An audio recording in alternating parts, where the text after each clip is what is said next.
Desa Papagarang merupakan salah satu desa yang masuk dalam kawasan Taman Nasional Komodo. Masyarakat kami 90% mata pencahariannya sebagai nelayan. Kemudian 10% itu campur, ada yang menjadi pegawai negeri, kemudian ada yang menjadi pengusaha kecil-kecilan lah. Nama saya Basir SPD, jabatan di desa sebagai Kepala Desa Papagarang. Sebelum adanya listrik yang masuk di desa kami, itu semua bergantung di Labuan Bajo. Artinya apabila nelayan memiliki hasil tangkapan ikan, begitu dapat mereka akan bawa langsung ke Labuan Bajo. Keadaan desa juga pada saat itu sangat gelap, semua jalan-jalan umum itu gelap sekali. Hampir semua waktu itu masyarakat ya aktivitasnya paling kalau malam itu hanya di rumah saja. Paling hanya 1 atau 2 rumah.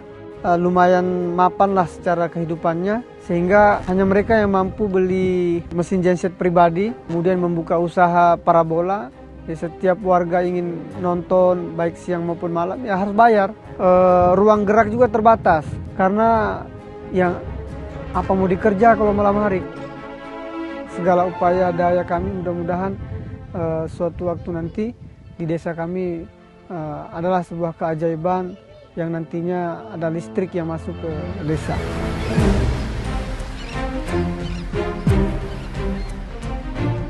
Ada pengusaha lokal punya inisiatif untuk usaha listrik dengan membeli dan modal sendiri, yaitu mesin diesel.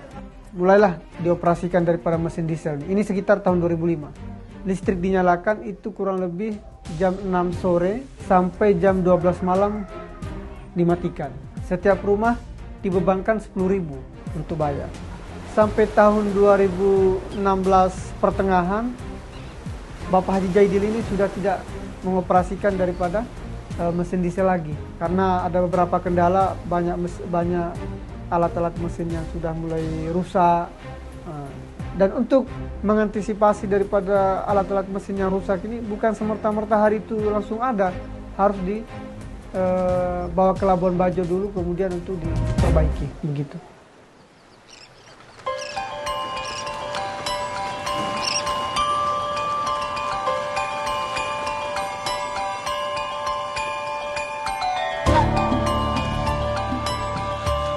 Alhamdulillah setelah PLN atau PLTS masuk, sehingga perputaran ekonomi, laju ekonomi dalam masyarakat juga akhirnya berkembang dan sendirinya.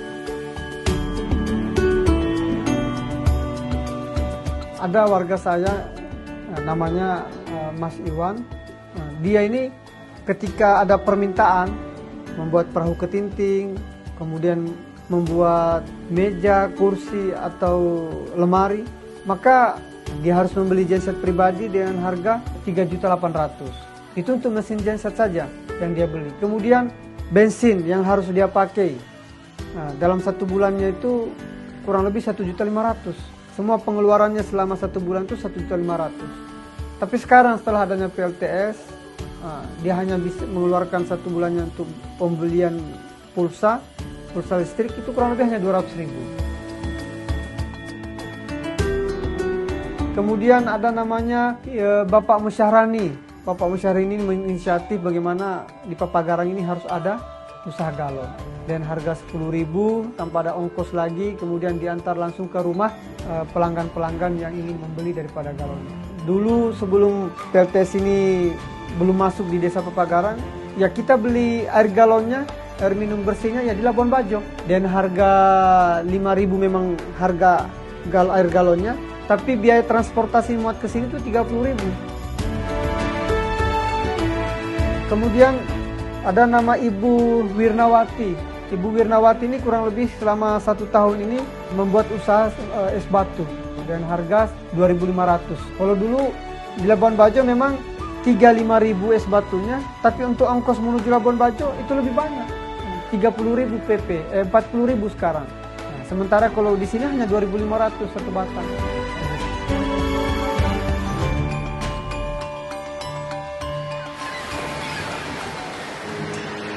Hampir semua warga itu menggunakan daya 900 volt ampere.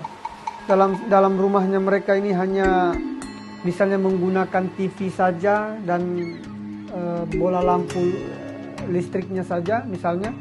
Harapan kami kalau misalnya beli 50.000 uang pulsanya, pulsa listriknya, maka itu bisa digunakan 1 bulan lebih.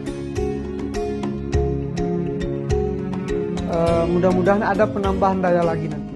Ke depan mengelola sebuah lembaga BUMDes ini dengan usaha penyulingan air, pengolahan olahan sampah menjadi batu bata. Nah, itu pernah kami rencanakan dengan teman-teman yang ada di Komodo Water. Namun kami terkendala sekarang ini menyangkut masalah pasokan listrik. Nah, karena kan terbatas 380 kWp.